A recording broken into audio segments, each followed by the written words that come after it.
Oh, jeez. Oh. I bet this joker's never cut down any nets at regionals. Hey, what's up, Joe? What are you looking at? Oh, just reading about that bozo that the Browns hired as their head coach. I mean, the guy's literally named after a fruit. Right. I mean, it must be a criteria to go along with bearing. I thought you might be a little disappointed by that news, so I have an idea. Have you ever heard of that football show, NFL Red Zone? Yeah, where the goofy blonde guy looks at all the games, but really doesn't do anything. Well, I mean, anybody could do that, Brian. Well, that anybody evidently might just retire, so that somebody now could be you, Joe. I thought that could be a good backup option just in case the Browns didn't call. Want to give it a try? Yeah. I mean, how hard could it possibly be? Welcome to Joe Zone. I'm Joe Balogh, and today we are commercial free for the next 7 hours because legally nobody would pay to sponsor anything this simple. But instead of NFL games, we've got ROH Report games everywhere and all at once. All right, let's start in Fredericktown. No, wait, Shelby? Hold on. These are coming at me kind of fast, guys. Joe, it's good, man. Hey, just watch the highlight, jump from one to the next, talk about it a little bit, and then move on. You got this. All right, we're gonna bounce around. This is red zone. When one game slows down, we immediately panic and we go somewhere else. All right, we've got 7 games on screen. Are all these happening right now? Someone just scored. I don't know where. I don't know who. But it felt important. 3-pointer. Nope. Oh, that's a timeout. Okay, we got a run going like Clear Fork. Was that a basket at East Knox? No way that score's right at Big Walnut, guys. Or is that Buckeye Valley? Do we really need all these games at once? Oh. All right, here we go. Shot, pass, charge, whistle. Somebody won? Maybe. Just could be halftime. Brian, this is too much.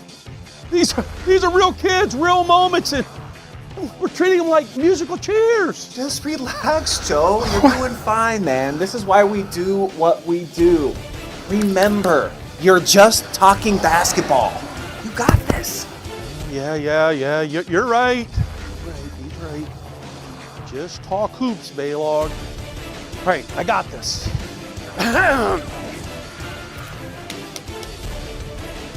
Welcome back to Red Zone, everybody, where we've got all the games happening at once. Like this one at Danville, and what a steal and score. That was to close the half. Give me another. Or this game at Clear Fork. Wow, what a shot from 3-point range. He's heating up. And how about this? Takedown.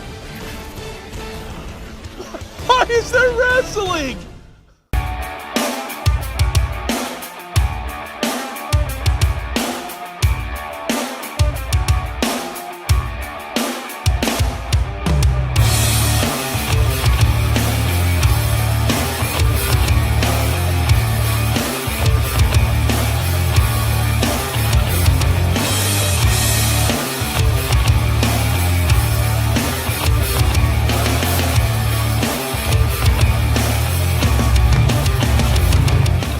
The Mapleton girls basketball team is enjoying their best stretch of play in nearly 4 decades as the 13-3 Lady Mounties continue their quest for the program's first league title since 1999.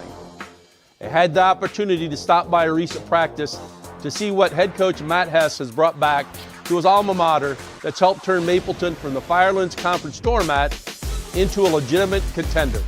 And I'm taking you along with me on this edition of Inside Hoops.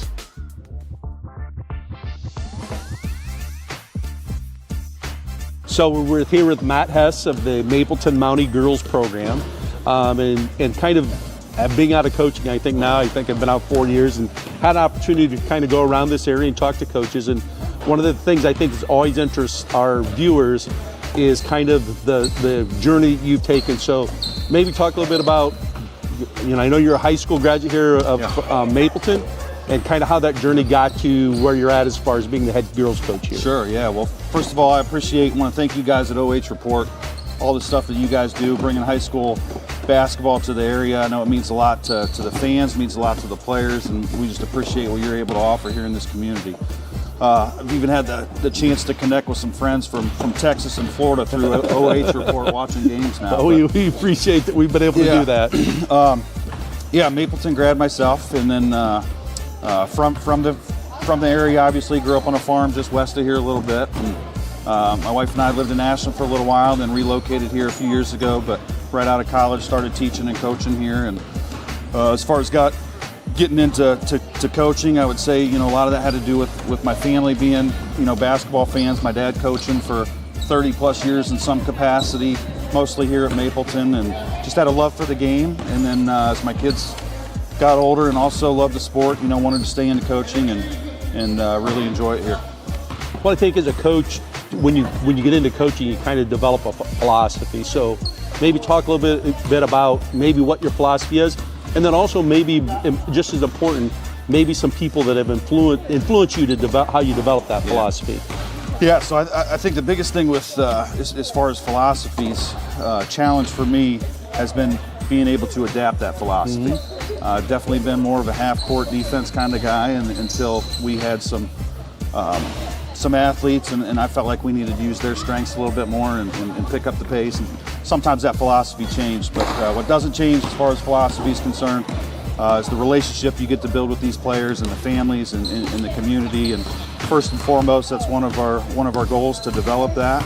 And then the success that comes on the basketball court is definitely a plus. But as far as coaches that have influenced me, I mentioned my dad, former coaches that I stay in contact with in the area, both boys and girls, and picking up a little bit from what you read and who you follow, and the success of the Ontario boys program. Do you have any like high school or college coaches that you kind of look at and say, hey, these are some things I would like our team to be able to do? Because like in my era, Bob Knight was the big guy. Yeah, definitely a Duke Blue Devils family and Coach K here, but I couldn't name just one high school coach, because I know I'd leave 5 or 6 other ones out that I would feel better. And you're like all of us, you steal stuff. Yeah, absolutely. I mean, I always was amazed. I thought I would come up with something new, and then I'd go scout somebody who's like, Christ, they're running what I just thought I came up with something new. You talk about that. I was just talking with a coach the other day about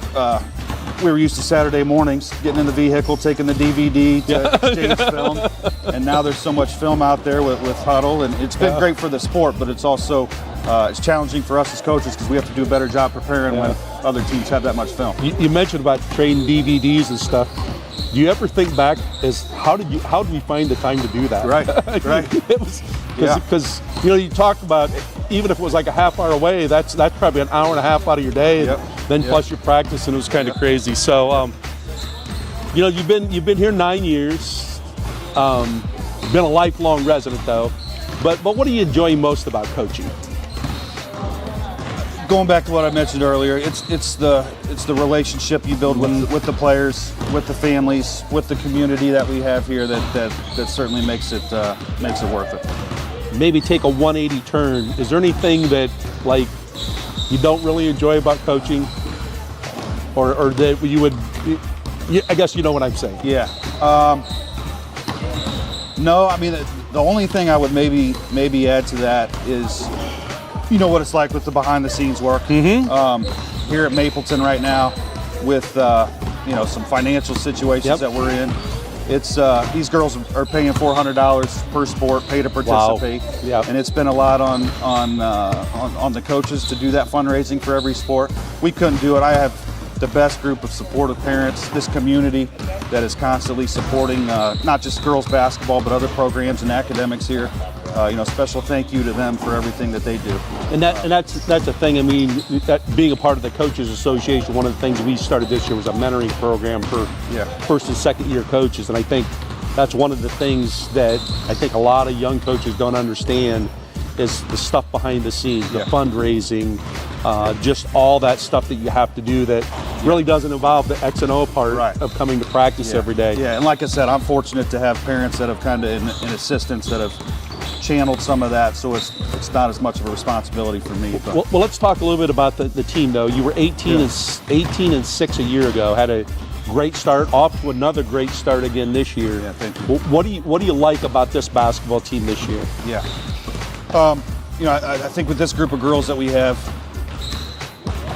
having a much improved basketball IQ has certainly helped them on the floor. They're willing to do anything we ask at practice. You look at this group that we had, I think one advantage, these sophomores and freshmen I've coached since they were in second grade. Mm-hmm. So some of the stuff that we're maybe running or telling them, or just the vocabulary and what we're trying to teach, they've maybe heard for 5 or 6 years, and I think that's been beneficial. Our senior leadership this year has been great. If you look at our roster top to bottom of the 17 girls we have, 14 are freshmen or sophomores. So the effort, the dedication from those underclassmen has been awesome, along with that senior leadership. It was interesting. We talked to Audrey too, and talked to her a little bit about coming back from that injury. Yeah. And she kind of mentioned, like last year, she said it was just a different role because she had to sit back and couldn't really do stuff, but had to be supportive to those teammates. And she kind of mentioned, I think that made her maybe a better leader even this year on this basketball team. Yeah, unfortunate injury for her, but to see her bounce back like that and persevere through those tough times has been awesome. Even though she was on the team last year, and a huge part of the team last year, I feel like this is really the first year I've been able to build that relationship with her and coach. And So, last question. I had a chance to coach two of my sons when they played. Yeah. What's it like coaching your daughters? It's awesome. It's super rewarding. We were talking the other day about when they were younger, going to scout games and they're in the car seat, in the back of the truck or whatever, and getting able to see them grow and mature into the girls they are is super rewarding. They may not like it all the time. Yeah, I don't think, but I heard, I don't know, it was at a clinic or something. I heard somebody talking about coaching their sons and daughters, and they said, the one thing with coaching you do, you get to bring your kids to work with you when they're little. And he said, for the majority of his coaching career, he goes, what better kids to have my kids around than my players? Yeah. And I've thought about that over the years. There's a lot of truth to that, because you'll find out, I think, when they graduate, some of the stories they'll tell you, you're like, oh no, that didn't happen. They've spent a lot of time in the gym. In fact, my youngest daughter fell off these bleachers when she was about 7 years old and broke her wrist too. Yeah, I think my oldest son tells one day about him pushing my younger son out in the middle of practice and getting run over, and me yelling at him while he was on the sideline laughing. So, well, you're off to a great start. We at the OH Report wish you continued success as you go, for, I believe, fighting for your first league title since 1999. 99, that's so correct. Best of luck there, and then of course, not going to be too far away. Tournament run's going to start, and again, we wish you the best of luck. So thanks a lot. Thanks for taking time to talk with us today. Thank you, Coach. Yep.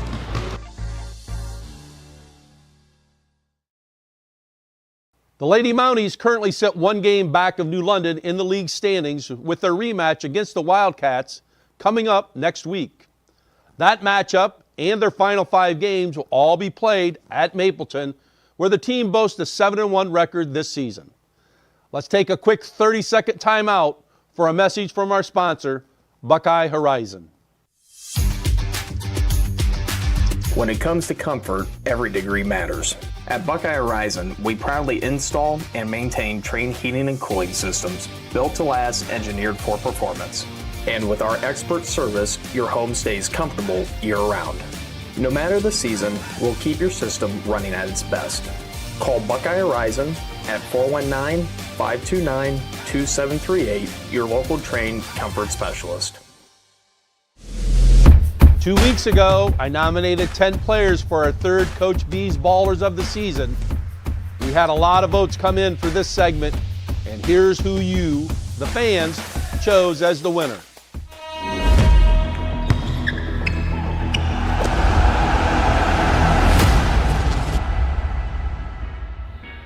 Congratulations to Chase Smith of the River Valley Vikings, who came up clutch in a crucial win at Ontario, handing the Warriors their first loss of the season.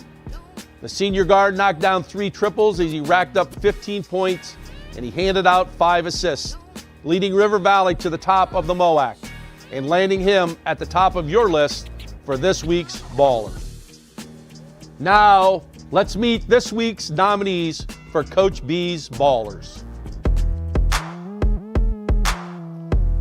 Our first nominee is Ava Bascio of the Clear Fork Lady Colts. Ava kept the Colts perfect in the MOAC as she scored 27 points, which included 4 threes, and she added 3 steals in their 80-31 win over Marion Harding. With wins over Highland and Shelby last week, the Colts clinched the MOAC title. Clear Fork stands at 15-2 as they come down the stretch of the regular season. Our second nominee is Carson Scholl of the Big Walnut Eagles. Carson was big inside and outside as he blocked 3 shots on the inside and then knocked down 4 threes from the outside en route to his 26 points in the Eagles' 74-66 win over Perrysburg in the Battle of the 614 last weekend. The Eagles are currently 8-5 on the season and 5-2 in league play. Our third nominee is Callie Kavanaugh of the Mansfield Lady Tigers. Callie scored 19 points on 8 field goals and pulled down 12 rebounds. This double-double and career high for Callie led the Tigers to their best offensive performance of the season. Our fourth nominee is Tayshawn Brady of the Marion Harding Presidents. This freshman shined in the Presidents' 64-44 upset win over the MOAC leading River Valley Vikings. Tayshawn scored 22 points and added 4 assists and 2 steals to his stat line. The Presidents are currently 10-6 overall, winning 8 of their last 9 games and are on one of the hottest teams in the MOAC. They travel to Ontario on Thursday night. Our fifth nominee is Sydney Mobley of the Big Walnut Lady Eagles. Sydney was dominant in the Eagles' win over Westerville South as she put up a double-double with 32 points and 11 rebounds and threw in 2 block shots for good measure. The Eagles currently stand at 13-4 overall and 9-0 in league play and are one of the top Division II girls teams in Central Ohio. Our sixth nominee is Jason Singleton of the Columbus Academy Vikings. This Harvard University commit carved up Buckeye Valley as he scored 21 points and had 4 assists, but it was his 6 steals that set the tone for the Vikings in their 50-35 win over the Barons on Saturday. Columbus Academy is currently 10-4 overall and 8-1 in the Central Buckeye League, a half game behind Grandview Heights, where they travel to on Friday night. Our seventh nominee is Kyson Miller of the East Knox Bulldogs. Kyson went berserk against the Northmore Golden Knights as he scored 14 of his 21 points in the fourth quarter, and he knocked down a buzzer-beating shot in the Bulldogs' 44-41 upset win over the Knights. Our eighth nominee is Gavin Toombs of the Fredericktown Freddies. Gavin recorded a double-double with 19 points and 11 rebounds in his team's 72-49 win at Danville.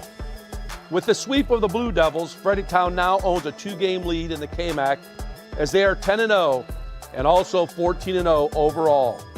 With their game versus Mount Gilead being canceled last night, the Freddies will host Northmore on Friday. Our ninth nominee is Jalen Hackett of the Triway Titans. Jalen took control on the road in the Falcons' nest as he scored 21 points and dished out 3 assists in the Titans' 66-63 win over Hillsdale. With wins over Canton South and Tuslaw, Triway has now won 3 in a row and stands at 8-7 overall and 5-3 in the Principals Athletic Conference. The Titans host Orville on Friday night.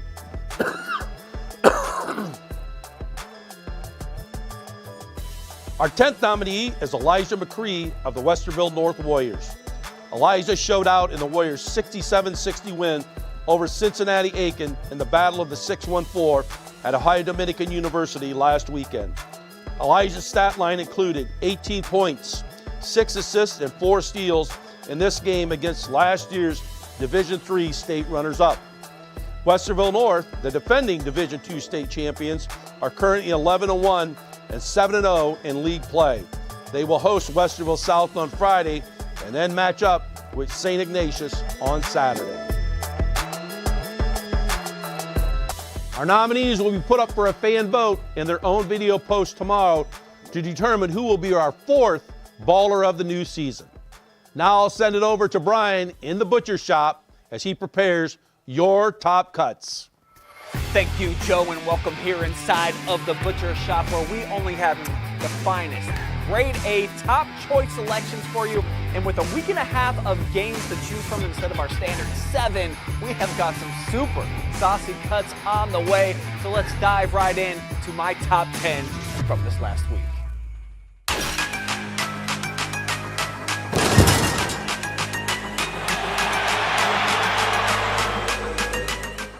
Let's start our countdown with some main character energy, just like Carson Scholl's gonna do here for Big Walnut. The dude's about to step back, he will bury this 3 and gets fouled. Golden Eagles get the 4-point play on their first field goal attempt of the night, knocking off Perrysburg in the battle series with Carson lighting the fuse. Clear Fork just wrapped up their first MOAC championship, and they lit up Harding for a season best 80 points thanks to plays like this. It's going to end up in the hands of Elena Pelkey. Too much, though, on the hook shot, but Ava Baccio times the putback perfectly, 2 of her 27 on the night, showcasing the hand-eye coordination and body control. De facto K-Mac Championship showdown inside the Devil's Den. Fredericktown's Blake Sipes racing the other way off the rip. He's going to hit him with a big stride and trails the runner just before the halftime horn. Freddie swept Danville with a 72-49 win, highlighted by this momentous building breakout. At number 7, we feature the 4-time defending state champs from Purcell Marion, who lose the rebound, initiating a big walnut fast break where Riley Thrapp steps by the defender for the hoop with the high kiss off the window. Watch the sophomore put the finishing touches on the play with the Midas touch and a Golden Eagles win. Triway took a tight game over Hillsdale where Jalen Hackett was slippery on the controls. Driving, and he will dish overhead in heavy traffic. Sleek dip to the hoop by Brant Klippinger makes it all work. Fancy dish and a solid finish from the junior combo. Defense on the way as we crack our top 5. Riley Cooper was having no parts of this shot attempt. The Northmore sophomore says, "Send him 2-3 years to Dagestan and forget." Stealing the life right out of the ball with that athletic, crazy block. More from Big Walnut at number 4, same as the jersey digit for Eli Stump, who will stuff the stockings just like Santa does. And a big lump of coal at the other end for rival Hayes on the wrong end of this 54-38. Boom! Beat down. Time running down at number 3, Mansfield Christian down a bucket. They've got possession, and Josiah Schlusner pulls off the bank job off the baseline turnaround, throwing on the cape and playing hero to force overtime with the crunch time jumper against Danville at home. Tight game midway through the 4th at Buckeye Valley, but that's all about to change.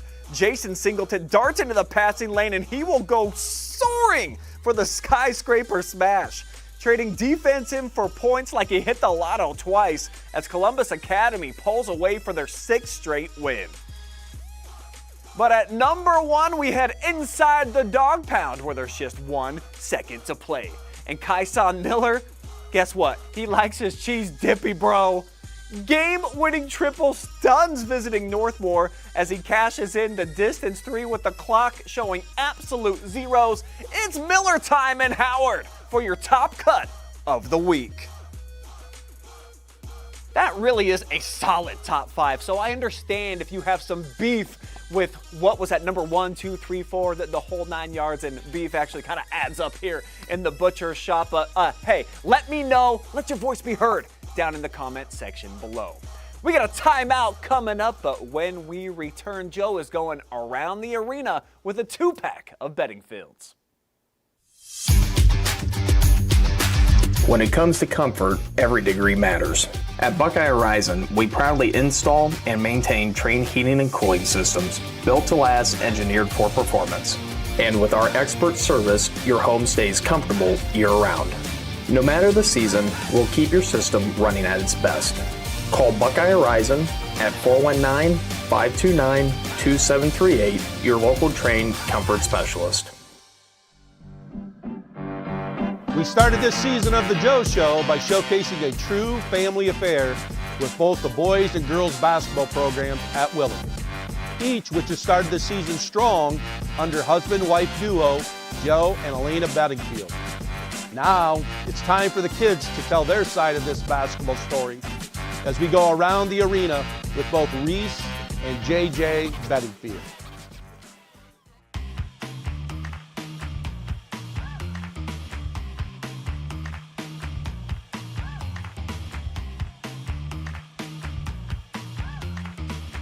Hi, Reese. So we just had a chance to talk to your mom and dad about their unique situation of coaching together. So this is your mom's 3rd year, and you played for her all 3 years. You're a senior now. Talk a little bit about kind of that experience of playing for her.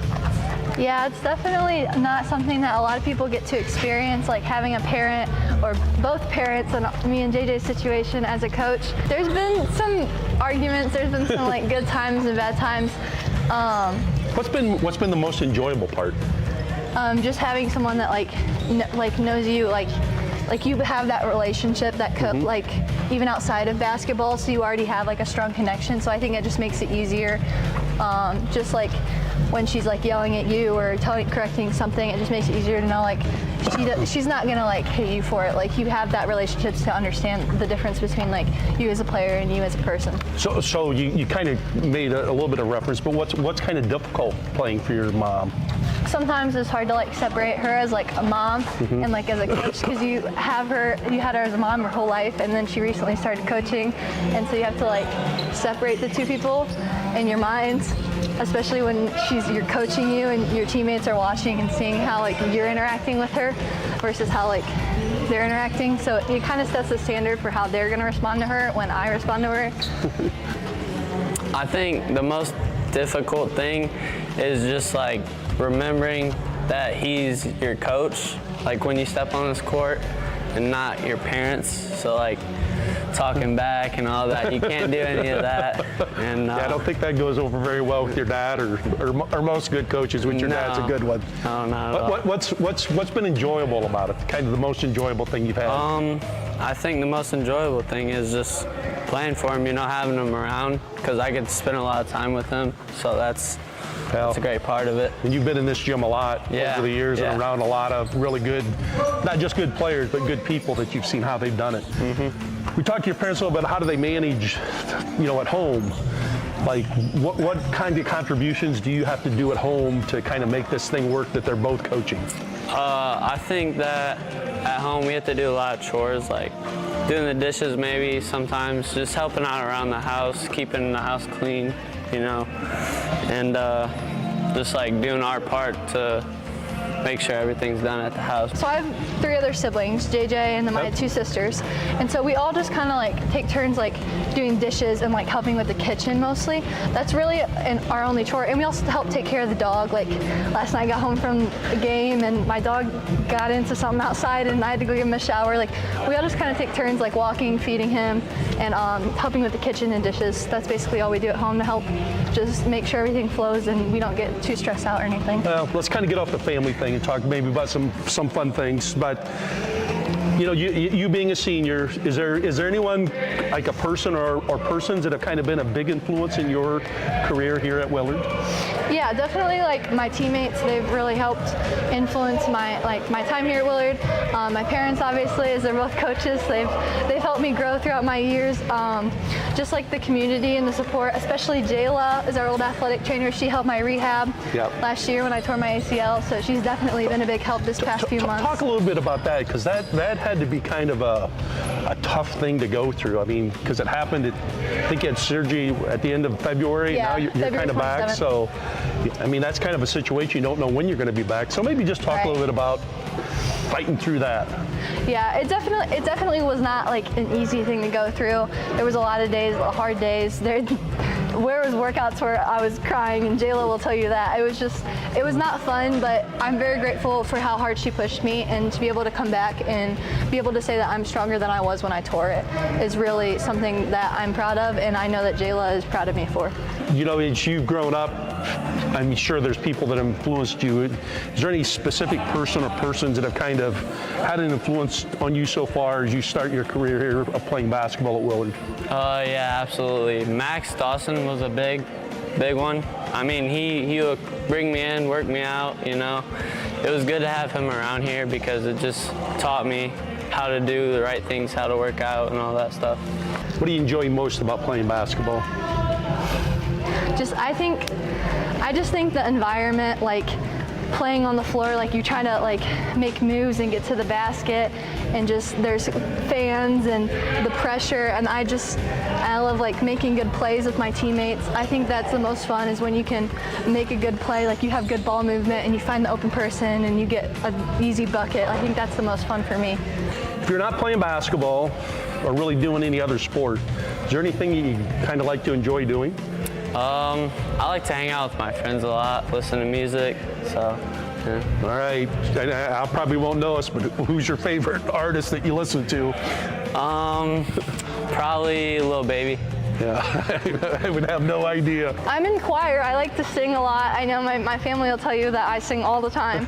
And I like to golf, which I know that's a sport, but those are two things I like to do. Do you have a favorite athlete? Probably Caitlin Clark. I know that's a basic answer, but I really like her. I think she's awesome. I also like Asia Wilson. She's my GOAT. Yeah, I would say Shador Sanders, probably. Football. So you're pushing for him to continue to be the starter and look for the future for the Browns, correct? Oh yeah, absolutely. Absolutely. Game day.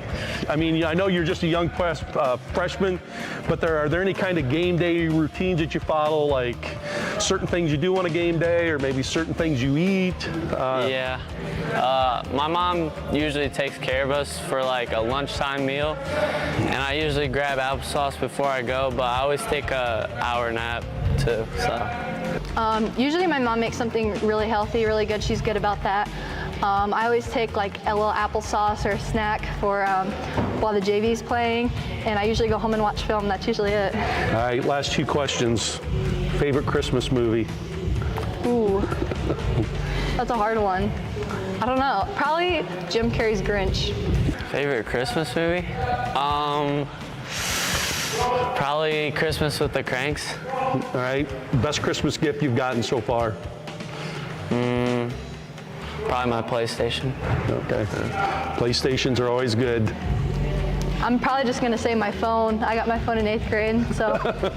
Phones are important nowadays, so. Yeah. Well, we thank you a lot for going around the arena with us, and we wish you the best of luck. Thank you. Thank you.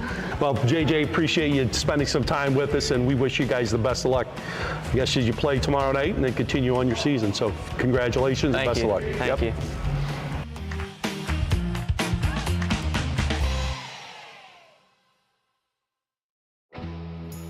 Both Reese and JJ have an opportunity to win SBC Bay Division titles this season, with the girls team currently sitting at 13-3, while the boys have surprised many with a 13-2 start. Each has critical games against league frontrunner Margaretta coming up that will decide a league champion, and will both be played in Willard at Bob Hoss Arena. That's it for this edition of The Joe Show, and just 4 more episodes coming up this season. Clearly, the Cleveland Browns didn't hire the right coach today. So that means Red Zone may get a new handsome face of the franchise. I'll be ready, waiting. But talent this big doesn't stand by forever. So who knows what I might get into next.